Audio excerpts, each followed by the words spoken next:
கலைஞர் அவர்கள் 60 ஆண்டுகள் திரைத்துறையில் அழியாத தடம் பதித்த வைர விழா சாதனையாளர் கலைஞர் அவர்கள் தற்போது கலைஞர் அவர்களின் திருவுருவ மரியாதை செலுத்துகிறார்கள்.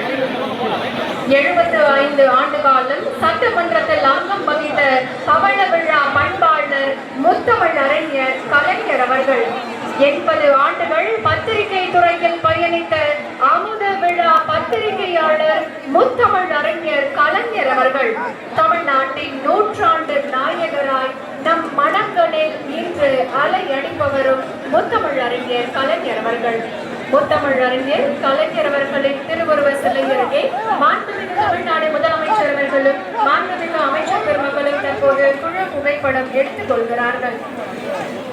தாய் தமிழ் மொழியை செம்மொழியாக்கும் கனவுகளோடும் தன்மானமிகு தமிழ்நாட்டின் மறுமலர்ச்சிக்கான சிந்தனைகளோடும் இனமான தமிழர்களின் சமத்துவத்திற்கான கொள்கைகளோடும் திருவாரூரில் இருந்து கிளம்பிய சூரியன் முத்தமிழ் அறிஞர் கலைஞர் அவர்கள்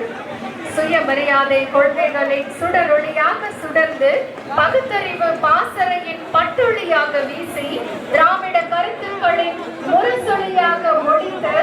அரசியல் மாண்பிற்கு ஒரு பல்கலைக்கழகமாக திகழ்ந்து 5 முறை முதலமைச்சர் 13 முறை சட்டமன்ற உறுப்பினர் தான் போட்டியிட்ட